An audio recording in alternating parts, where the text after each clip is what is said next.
Hello, everyone. We're just going to start our session.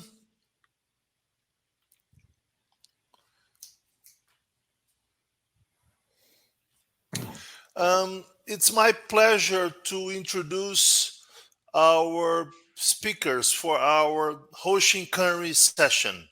Um, Many of you may be familiar with Hoshin Kanri, the strategic planning and deployment process. And so it's my pleasure to introduce two cases. We're going to have one case from Elecmetal, which is a centenarian company, is a more than 100 years old global company founded in Chile, but with units in the US, in China, and Africa. They provide solutions for the mining and construction industry. And along with Elecmetal, with Jose Pablo Dominguez, we're going to have João Perez from BRQ. João Perez is the CEO of North America. BRQ is a technology company created in Brazil with a tradition in providing solutions, technical service solutions for the banking sector in the beginning, but now spreading to many other sectors and industries. So this session will be very simple. They will share their experiences with using Hoshin Kanri. So I will start with Jose Pablo Dominguez from Elecmetal. Please, Jose Pablo. Thanks, Professor. I will share my screen. I hope you will see my presentation. First of all, thank you to the Lean Global Network for inviting us on this session of sharing. I'm not an expert. I'm far from being an expert on Hoshin or Lean, but I think we have had a great experience by using the Hoshin Kanri tools. And if you are not following my presentation and you will follow me only on the first slide, please, as a core message, think on how can you put the people at the heart of your strategy. That was the challenge, and that has been so far our experience. How can you really generate alignment, involvement, commitment? And on that sense, Hoshin has been a great tool so far. I will try to go through the history of the company very briefly. As the professor said, we have more than 100 years. We are more than 100 years old. We were founded in 1970. We are a Chilean company. For many years, working only in Chile, and we started with the guy on the picture. On the left side, he was a Belgian engineer that came to Chile during the first war, and he proposed to several investors to buy this high-end piece of machinery that is in the picture, which is an arc furnace, which was just invented in 1913. So he invited all investors to join, and they decided to install the first arc furnace in South America. And that was the beginning of Elecmetal. Now we have presence in several continents, with facilities in US, in South America, China, Zambia, focus mainly on mining and servicing more than 40 countries with our main products and services are wear parts, services, and we also provide some assistance, benchmark to the mines. And we focus ourselves mostly on improving the productivity and availability of the mining equipment. Our industry that we serve is an industry that has complicated challenges because actually every day they work on the mine, they work with lower ore grades, so they also face higher cost. So you see a pit on the picture. Normally, when you go deeper on the pit, you are extracting lower grade ores, so it will be more expensive to recover the ore, the mineral, out of the material. So it's a permanent challenge. And as a company, we have a business philosophy that rely upon our vision, which is to be a globally competitive supplier recognized by the excellence and leadership in the delivery of integral solutions. We switch our strategy or shift our strategy several years ago from products to integral solutions, and on that sense, our mission challenged us to meet or to achieve that vision, but not on any way uh, challenge us to meet the needs and exceed the expectation of the stakeholders. So it becomes more complicated.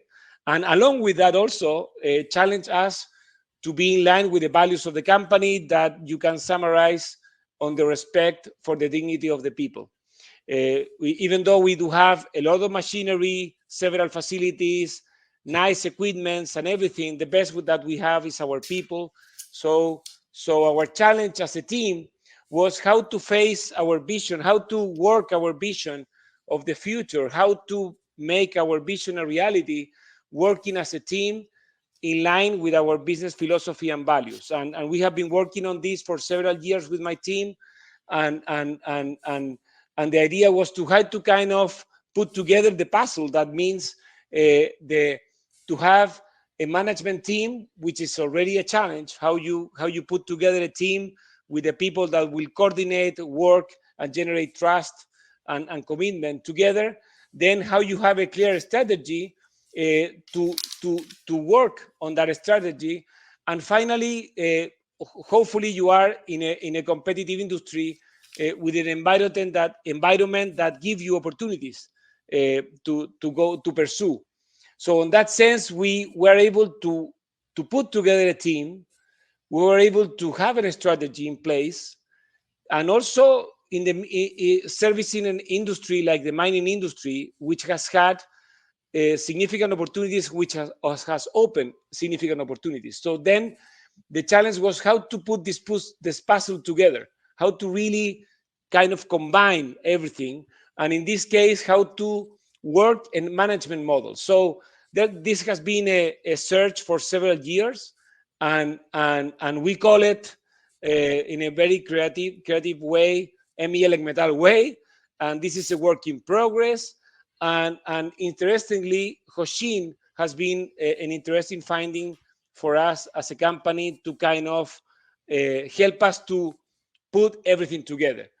And before Hoshin, I would say that our daily challenge, and this is probably an image that you have seen 7,000 times, but I think reflects a reality that as a managers we live every day. It's not hard to generate conflicting goals. It's not hard to have within our teams people that seems to be working on the same goal but aiming on different directions. So this was a brief summary of our reality for a long time. So then we start asking ourselves why lean in our search for a management system. And interestingly, we decided to test lean. We didn't know lean back then. We had a previous experience with TPM and other I would say relative close philosophies. And so what we did was to identify a complicated challenge, which was a kind of we call it the black box because it was an administrative process. And we invited the Lean Institute from Chile to help us on working on this process, which was mainly an administrative process before we start making products. And we give them the chance to prove or show us how good was lean. And I would say that fortunately our people have a good time. You see the pictures; they don't look sad; they look happy, and they put together a team and they work on the process with a lot of progress. Then on a second step, we decided to open other challenges along with the administrative ones. So we work something related with profitability on one area. Also, we continue with the same first challenge on the second stage. Then we got into the factory in a couple areas, and also we involved our HR area with a specific challenge. And so based on the learnings on the step 1 and 2, I could say that we already identify a clear contribution from Lean on the ability of the teams to analyze problems and kind of enhance themselves in solving the problems. Also, we saw an improvement on the level of coordination between the different teams that was clear from the process. Also, the elimination of muda or redundancies was an interesting finding. And finally, better performance and results. But that was not Hoshin yet. So then we become to believe as a team, as a leadership team, that Lean may serve us as an executive team if we were able to really connect Lean with the strategy. That was kind of our requirement. So we, the Lean Institute, shared with us the A3 format. And then we got into the conversation about Kaizen and Kaizen at different levels. So that was kind of interesting, that kind of opened and generated a lot of interest for us. Suddenly the Lean Institute tell us about the strategic side of Lean. And so not only the tactical, not only the 5S, Gemba, and maybe some value stream mapping exercises and all that stuff, but also the opportunity to probably connect the strategy with the deployment. And we got really interested on that. Finally, we got the Hoshin definition, and they came up with the True North idea, which kind of match good in a great manner with our vision. And also the Kanri side with the deployment of goals and plans, which also sounded interesting for us. So they got our attention, and then we got into the okay, how this could work. This chart is a little bit complicated, but I think provide us an interesting idea, especially for the ones who has the obligation to lead an organization. The idea of okay, there may be a chance to connect the strategy with the deployment in a way that will kind of use in the best possible manner the resources, which are not, you are not full of resources. You don't have many hours, you don't have a lot of time and resources to deploy. So we got into this conversation, and so then we turned that into this, which was kind of our planning process for the strategy. Has different stages, and this may be a little bit complicated, but just to give you a brief description of this. Normally, in every year on the planning process, we analyze the context and the current situation. We use a methodology that help us to define war and battles. We are not bellic at all, but we use war and battles as a way to simplify and the semantic of the strategy and the challenge of every year. And finally, we work on the deployment. So what we did was to integrate our historical planning process and combine that with Hoshin, and we came up with something like this, which match on the Lean side, and we use a lot the John Shook book, Managing to Learn, I believe is the name of the book in English. And we work on this, and we decided that the A3 format was interesting for us to use as a tool on our planning process, our yearly planning process. So we work on the context, analyzing the competitors, and we review trends and scenarios. Then also we do an accountability exercise with the performance of the previous year. We work on goals that we call war and battles. And then also we do all the analysis and different analysis that we run to understand the different factors that are related with what we see. And finally, we get into the priorities of the year. And through that process, we identify specific A3s specific MCIs and panels that we are going to follow on the next year. And how this was carried out on 2020, which was on 2019, we did it face to face because of no COVID yet. And so we had a training on the A3 with the Lean Institute Chile, with the book Managing to Learn. We selected 60 people from the first, second, and third level, which is like 10% of our organization. And we ran 3 sessions. We divided the group in 10 different strategic A3s, and that we show you the titles of them. And then we ran plenaries face to face as well on the first year, in order to let them work the left side first and then the right side of the A3. We did the same on 2021. We did it using Teams online, and that was great, as good as the face to face, I would say. And we came up with this is an example of the war and battles. And I will not read this, but you may notice that within this you see challenges related with productivity, with the marketing side, with the commercial side, with the finance. So it's a way to simplify how you share with your teams the strategy instead of using balanced scorecard or heavy balanced scorecard.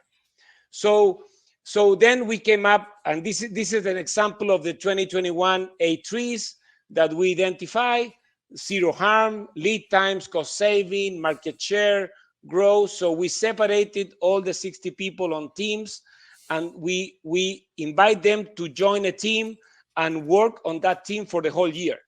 And each of the A3s with a BP as a facilitator. And through that process, what we achieved was the idea of having the strategy on top and then deployment from the top to the bottom and having feedback from the bottom to the top. And that was amazing, I would say, in our case, in our experience. And through that process, all the strategic A3s were generating other exercises, but all of them were kind of downstream of the main challenges. So there was a connection, there was a better use of energy on that sense. And then the follow-up process was something that we started putting together as a team as well. So we do have a balanced scorecard meeting with the leadership team. Also, we set up a meeting with myself and all the teams, 30 minutes per month. That was interesting. Also virtual. That was great, I would say. Progress report from the different A3s on a monthly base. Progress reports on the panels as well. That was interesting. And then quarterly plenaries with all the teams, and that was a lot of sharing, a lot of feedback. 60 people, virtual connection, each of them kind of listening from the other A3s and the progress of the other A3s. So finally, and to be just on time with the presentation, I would say that we might separate the learnings on 2 fashions. First of all, in terms of organizational improvements, I would say that we have seen so far a great improvement on the ability to analyze problems, which was at the beginning our concern. At different levels, there has been a lot of training, and through that process, which is with a lot of participation, also we have seen better and real delegation on the teams. Also, a lot of people kind of soak with the strategy, people more involved on their strategy. And finally, I would say that in connection with the COVID, I think that Hoshin was right on the sense of helping us to connect with the current reality of the work, which with the employees, where the employees are kind of asking the companies to be more empowered, to be more to work on companies that provide to them with growth opportunities, to be more involved on what the companies do, and also with a encouraging to generate more alignment. So in that sense, I think that Hoshin, up to this point, has been also well connected with the context we have seen on the new reality of work after the COVID. And in terms of results, there has been a significant improvement, higher production. We increased our production in the middle of the COVID and everything, 31% in tons per day without capex. We reduced our scrap rate of rejected products by 75%, and also we improve our financial results by 148% in the last 3 years with the same assets. So all the above, among other improvements, lead time, cost, there's a combination of factors, but I would say that the main message is that our people engagements has improved a lot, commitment, involvement. So we as a leadership team, we feel more people connected with what we would like to achieve. And we see more people connected with our true north. And in an extremely complicated context, we have been with teleworking and all the same dynamics that probably you have been exposed as well. A final note, we do not have a measure yet for employee satisfaction, mainly because of the COVID. We have partial measurements that are showing improvements, but not yet a full measurement that I could be able to share with you. And that's the end. Thank you for I would like to thank also the Lean Institute Chile, who has been a great help on this process. Well, thank you, Jose Pablo, very much for your story about your lean journey and how, in particular, Hoshin Kanri played an important role. I'm glad we're having some questions here. Thank you for people that are posting questions. Please continue to do so. Now, I would like to ask João Pérez, the CEO of BRQ North America, to share their learnings and their journey, including how they are using Hoshin Kanri. Please, João. Thank you, guys. Thank you, Institute Lean. Also, echoing Jose's words, you guys have done an amazing job putting the event together. This is, as I told Robinson, Farrell, this is the Olympics of Lean, right? So 110, countries represented, thousands of people. You guys are doing an amazing job. And what I thought here today, guys, is to do the counterpoint to Elecmetal, is how a digital transformation, a software services company, has implemented those techniques. Now this is the 4th year, so we are now in the 4th rev of the strategy, and having done Agile since 2007, how that compares to our past and how that would compare to the experience that Jose just shared with you guys. And again, this is about a journey. So don't see Lean as being your destination. You see Lean as being a journey, and the journey into your own transformation, whatever that transformation may be for your company, for your business, for your organization. So first, BRQ is a 29-year-old company. So we had 3,300 people, 3,300 people in many countries in the world, most of them in Brazil. I'm actually in New York, and we had snow today. It was -3 in the morning, so it's pretty cold here. And we have a business that is growing double digits in Brazil. For that's a testament to how the whole methodology has worked. So we are growing revenues 21% a year for the past 3 years. We are growing triple digits, more than 100% here in the US. And that's the mission that we have, is a transformation to provide value to our company. And what we do, what is it that we do, right? So we provide high-tech solutions for the most demanding customers, companies in the US and in Brazil. So you look at the largest banks, the largest mining companies, the largest energy companies, the largest telcos, all of them count on BRQ since 1993 to create the digital assets that transform their processes digitally in front of their customers, in front of their suppliers, their partners, and in front of their employees. And also, as part of COVID, we had to have 2 pictures here. So we had people in the office up to COVID. So we had people collaborating Actually, we started implementation, I believe, in the 2016, 2017 timeframe. And now we had to go to a work from home, not only for the US, but also Brazil, but also for the US. And it has been working very well. So the team has adapted. Now we are in a hybrid environment.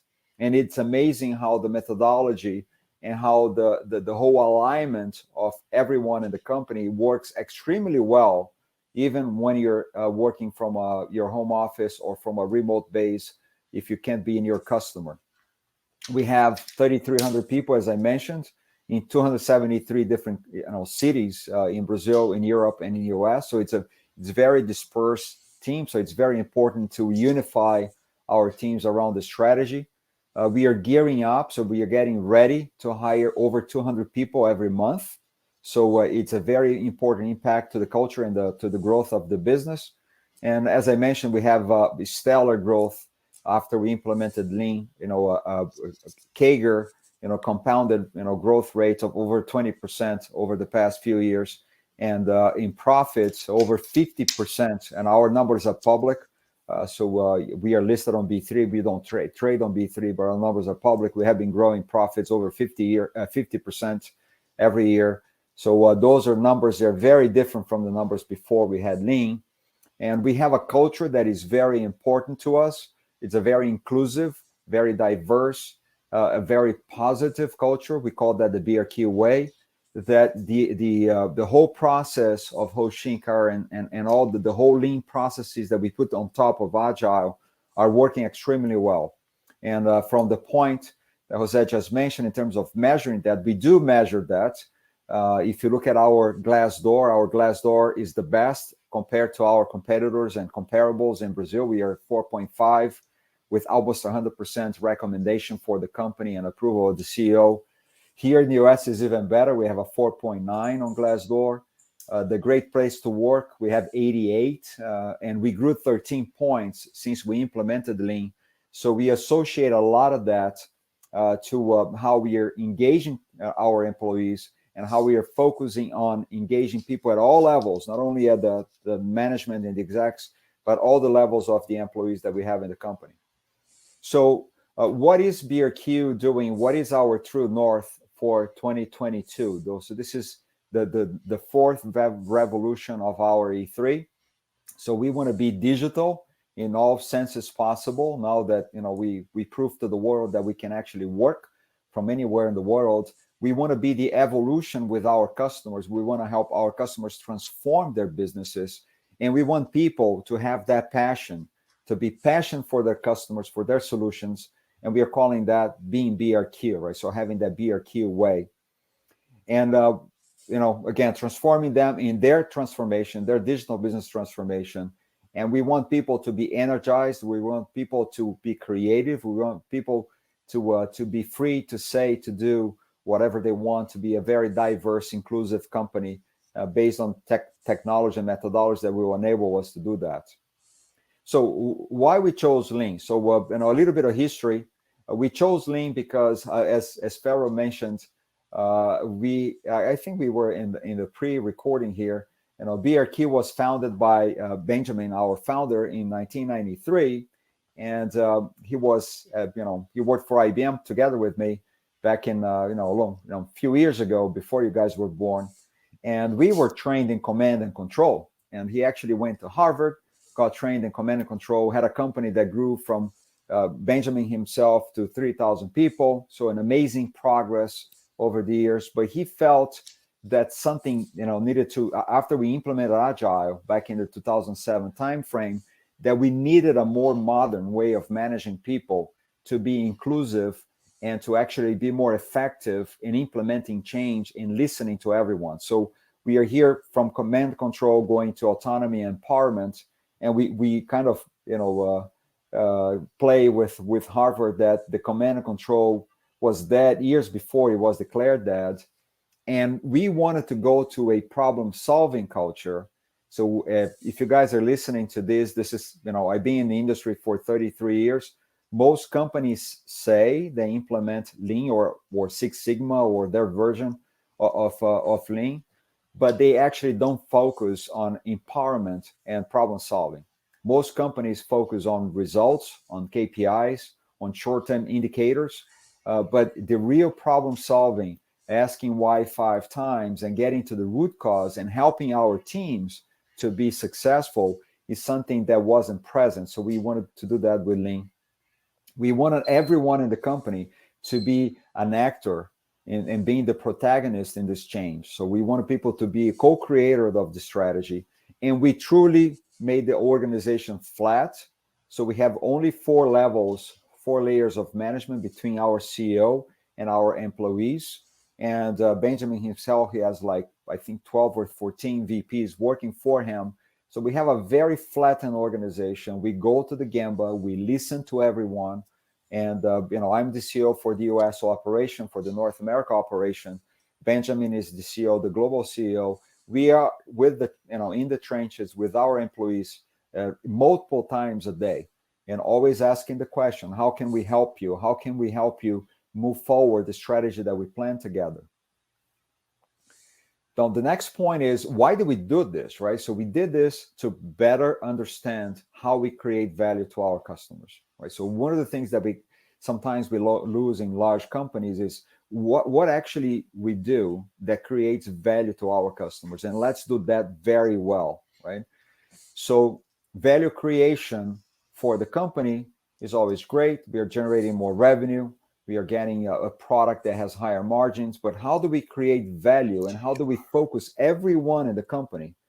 The word focus here is the most important. How do we focus everyone in the company in value creation? And the last point is in the command and control and the old hierarchies, multi-level hierarchies that we all worked with 7, 9, 10 layers. How do we engage people from the top down to the employee level? That is about 10% of the organization, similar to Elecmetal. We have about, instead of having tens of people, we have hundreds of people working in our strategy, co-creating the strategy, being the owners, being the protagonists in our growth. So this is super important. And in our opinion, this is what made difference for BRQ. Then how should we implement this? If you're not implementing Lean, or you're in the first your first adopter, like in the first, second rev of the Lean strategy, how should we start, right? So the Hoshin Kanri provides a framework. And I think the most important thing is, again, instead of defining that at the top at our level, engage the employees down to the trenches, listen to people, go to the Gemba.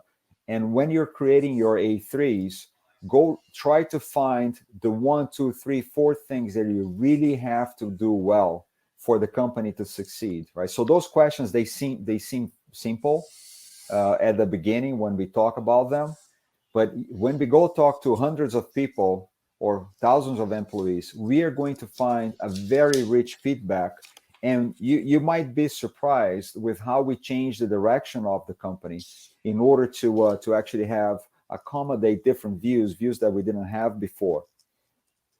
So the alignment is very important.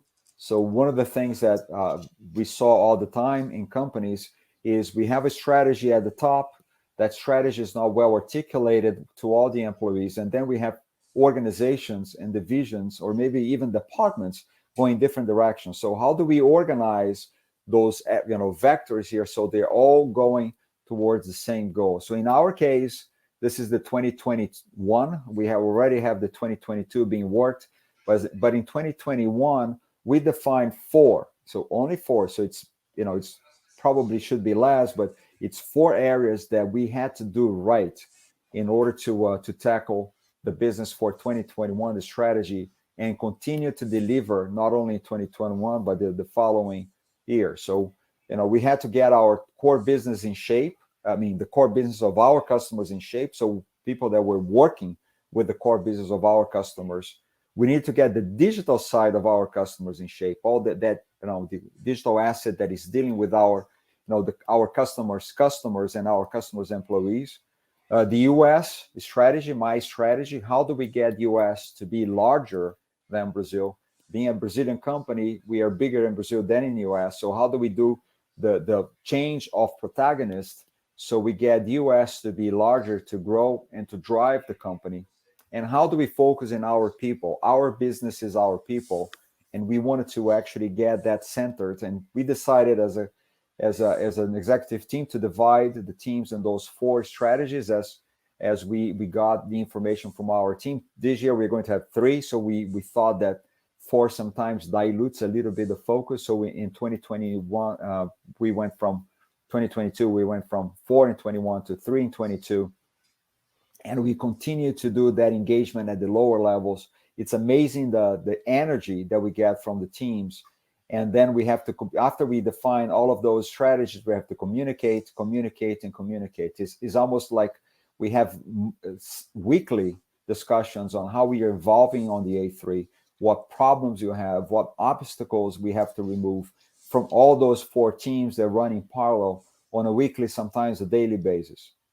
So which approach should we use in our company? So should we do a top-down approach like we did for 150 years in business, or should we go to a bottoms-up approach? So here I put a graphical representation of the differences of the two, because most companies, and in my previous 33 years, I worked for 3 that use the top-down approach. So you come up with the strategy, you go communicate to the teams, and it's very difficult to get to the Gemba, right? So a lot of companies will tell you that, yeah, we talk to our employees, but I actually challenge, if we have CEOs and C-level in this company, in this webcast here, how many times we saw a CEO of a public organization traded here in NYSE or NASDAQ to go to the floor and actually talk to people about the problems. And then if we compare to the bottom-up approach, in the bottom-up approach, we listen to the people, we get the problems, but then we have to go and connect to the strategy, which is also difficult. So we have to define a way of meeting in the middle. So it's the Gemba meeting the strategy. So strategy meets Gemba in the middle, and then we actually, instead of putting it's like trying to boil water, the top down, with putting fire at the top of the pan, right? So if you get water here, put fire at the top, you can boil from the top, but it's very difficult, right? So when we put fire at the bottom in the teams and the hundreds of people that we have in the organization, it's a lot easier with less energy to boil that water. So we think as a company that the secret is in getting the strategy down to the Gemba, getting the two meeting in the middle, and then we do a combination of top down and bottoms up. So the lean management system helped us. This is from a picture from when we worked together in the office, and in 4 different ways. So the first one is the strategy unfolding, providing clarity to everyone in the company. Then the visual KPIs, the deployment. You get the strategy, you have to deploy it. How do we quickly spot problems, deviations? So that's super important, is the clarity and the deployment, connected the two together with the visual KPIs. And then we go to a true daily management and continuous improvement. How do we ask the teams executing, how can we do better? How can we do better? How can we provide more value? How can we remove waste from your particular process? And then get the teams to do the Gemba walk, right? So I try to do that myself, go talk to the teams delivering, daily to our customers on the different, processes of the company. And that will be an amazing value to all of you guys. Now, we are talking about tools, Jose and myself talking about tools, but tools without actually, execution and thought process and support are just tools, right? So we have a journey that we have to change our mindset.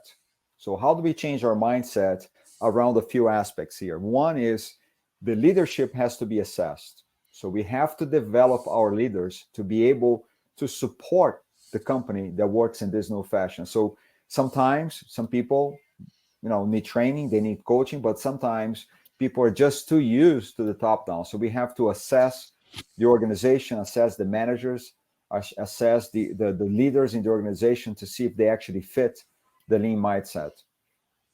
Also, now I got the book here. So, read the book, Leading with Respect and the Daily Management.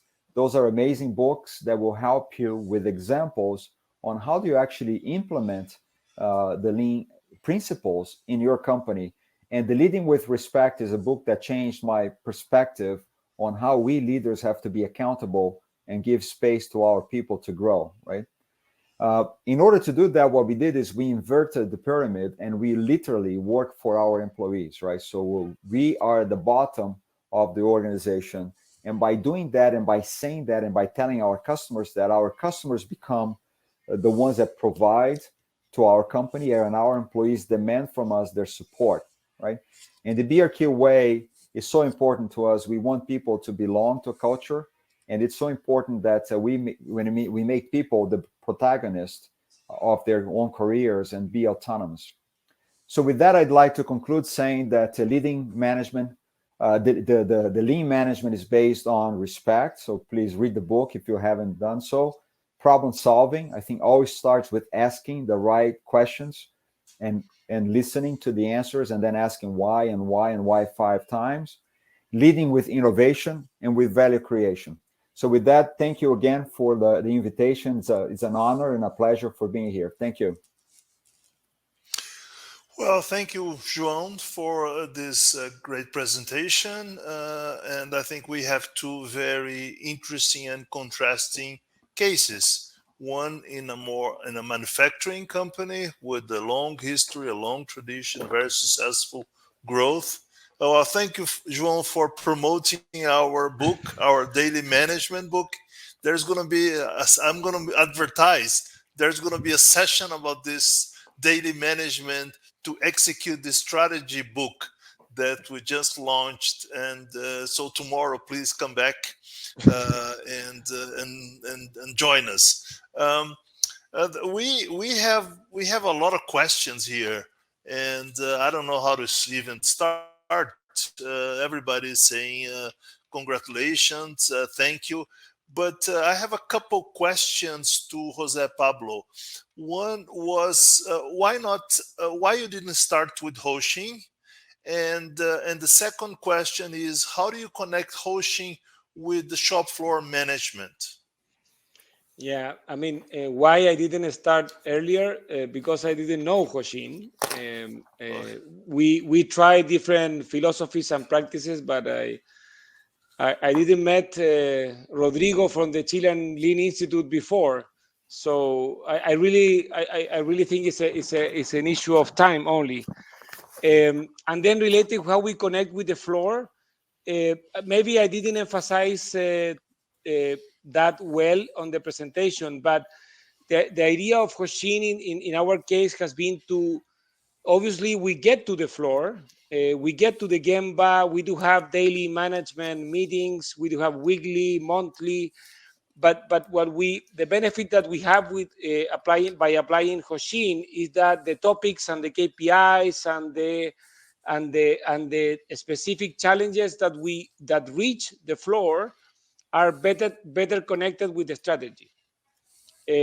So and the way that we prioritize and define those goals are on a cascade way, with a lot of bottom up and bottom and up down and top down conversation discussion. I believe that Joao did a great presentation on how they meet in the middle, but in our case we do have a lot of daily management meetings, a lot of weekly management meetings that connect with the A3 and the Hoshin as well.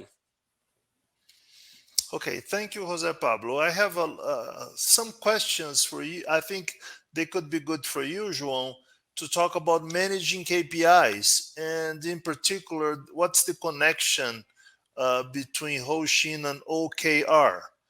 There's a little discussion in our chat. There's including somebody send a reference on that. Would you like to comment on this? Would you like to share something about this?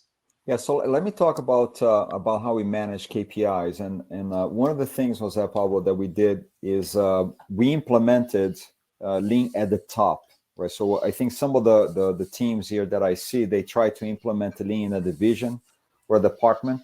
It's a lot easier when your CEO says, everybody is going to adopt this strategy, and I am, as the CEO, going to adopt, going to the Gamba, going to the floor, and helping and becoming the enabler of the organization. In terms of assessing the KPIs, that's a very important question. Is what are the KPIs that we choose to manage, right? So my experience in the companies I worked with and the companies I saw in the market is that most companies manage KPIs related to results, right? So they look at margin, they look at conversion rates, they look at pipeline, they look at production, and the real KPIs are the KPIs related to the processes that we are trying to change and the value we are trying to create. So when you guys are looking at KPIs, the daily management and the weekly management has to be focused on the aspects that you are trying to change, right? So in our case, for example, we want to move people to the digital business execution in our customers. So are we making progress? What is the maturity level? So we have KPIs that if the action plans were set correctly and are implemented correctly, the results are going to happen on a quarterly basis, on a monthly basis. So we have an annual cycle with quarterly review cycles, with a monthly execution, and then with the weekly execution of those KPIs that matter for those time frames. So we have KPIs that we look, obviously on an annual basis. They're similar to the ones on a quarterly. Then you change to your monthly. You change a little bit depending on the business. And then when you go to weekly and to daily, you'll have to get the right KPIs. And I would focus the short-term ones on the KPIs that change behavior, that change value creation, and not the result itself, because otherwise you're too focused on the result, not focused on value creation. I know it was a long answer, but it's super important, guys. Measuring the for example, in our case, revenues on a daily basis does not change the outcome. What changes the outcome is are our teams enabled and running the plays that they need to be successful, and do they have problems? So that's the question we ask. Do you have problems that we as executives can solve for you so you become more productive and you actually increase your revenues or increase your productivity by doing that? So focus on the KPIs that matter. Well, we have to finish the session now, but because we have so many people online still now, and so many questions that we didn't answer, I will answer one of the questions, and then I can, maybe you have another session to go to. Just answering with the books that you mentioned, I will briefly mention Lead with Respect by the Bales. It's one book. Managing to Learn by John Shook. Yes, there's another book. Yes, that's Lead with Respect. And also there's a new one that João mentioned, that's Daily Management. It's still in Portuguese. We just launched it in Brazil just a couple weeks ago. Yes, that one. It's been translated into Spanish, so soon the Spanish speaking countries will have access to that. So Jose Pablo, soon you have one too. And then in English later. So I hope that will help you understand more about this. This daily management, as we just finished, it tries to help exactly the execution process, how you get down to the process level, how you get down to the front lines and the support functions. So thank you very much. But if you want to continue, we'll be here. I think João and Jose Pablo, can you stay a little longer? Yeah. Okay. We have 2 more minutes. Okay. Okay. 2 more minutes. Okay. So thank you very much for all. Everybody's staying here. So good. I have one suggestion for you guys. There are many questions there. Can you read the chat? Can you read the Q&A? If you can, both of you, why don't you pick a question, either João and Jose Pablo, and answer? Oh, okay. Please feel free. Yeah, maybe there's one here for you, João. Have you considered any digital software to facilitate Hoshin Kanri and to eliminate waste in the strategy execution process? That's an excellent question. We actually do. We use Miro. So Miro has an amazing platform for the A3 because it's very hard to get all the thing together. So we use Miro, and we actually just did that minutes ago. So each one of our teams has access.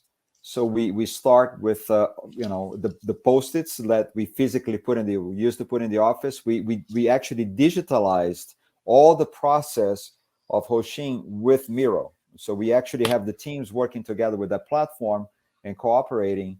And I had a 2-hour session today with my 2022 A3, and we are talking about the context and the problems and all this, the objectives and organizing the teams. And then what we do is we use that platform like we were using the room, and then we meet like every 2 days, like 3 times a week, and then we build the whole process all digitally using Miro. So if you We guys, do the same.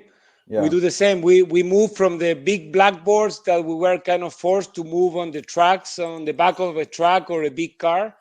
That was what we did on the face-to-face fashion, and then we move into Miro during the pandemic. And that has been great. it works very well. If you guys are considering, that works extremely well. Yeah. Well, in this event, the Lean Global Connection, there is one session that I'm trying to find that talks about this. So there will be, if you guys are not familiar with that, please try to look at the agenda, and you're going to have a session on that. Thank you for reminding us about this. Any Jose Pablo, pick one question for you if you have any. No, there is a question about the Hansei process, the annual planning process, and as I mentioned in my presentation, we have had for many years a planning process, and that we kind of combine with Hoshin, and Hoshin as a way of deployment. So the planning process becomes stronger by doing that. I believe that every company Manhã. may have a different tools that they use for the planning process. Some probably emphasize more on the competitors analysis. Others may like to probably foresee scenarios or foresee trends. But at the end, I think that what Hoshin could provide to you is the way of deployment and how you really connect with the people, regardless of the different toolbox you may have for putting together the strategy. I don't know if you share that as well. I shared that. Now I'm just looking at time, and there's one question here that is very intriguing. Maria Fernanda is asking a question on managing just the 3 KPIs. So maybe we gave the impression that we only managed the 3 KPIs, but I have 2 things here, Maria Fernanda. One is we have to actually translate the KPIs to the KPIs that matter for each one of the levels of the organization. In large companies, typically what happens is we have KPIs that are the same, and they actually do not translate down to the lower ranks because they are not meaningful for people there in a particular task. So we, in the A3, and we have, I shown BRQ, we have 4 in 2021. In my A3, we have many KPIs. We don't have 3, we have many KPIs. But the most important part is, how do you make the KPIs relevant to the teams at the level that they are? Because sometimes companies get KPIs that are not important, or KPIs that are not an indicator of success of the strategy. I don't know if you share that, Jose Pablo. Yeah, that's interesting, because I think we may have thousands of KPIs, but I mean, the trick is how you really emphasize which are the ones that really move the needle. And that's pretty much what we have been doing with Hoshin. I mean, how we really let the people know which are the KPIs that matter the most. In any event, we will continue having a lot of KPIs because there are other factors that you need to measure as well, but they are not really the ones that really change the results as much as others. So that what we are talking here is about how you really use the energy of the organization in the most efficient manner. Is that, I believe that's what we are talking about. Okay, well, thank you, Jose Pablo. Thank you, Joan. This specific session about the digital tools is going to be later today, 8:30 in the evening, Brazilian time, GMT 11:30 tonight. So if you want to learn more about Miro and other digital tools, this is the place to go tonight. Thank you very much for your generosity. Thank you very much for preparing this, for sharing your experience, and thank you very much for a great session. Everybody is telling me that. Thank Thank you, you, guys. guys. Thank you. Thank you, Ferro. Bye-bye. Ciao.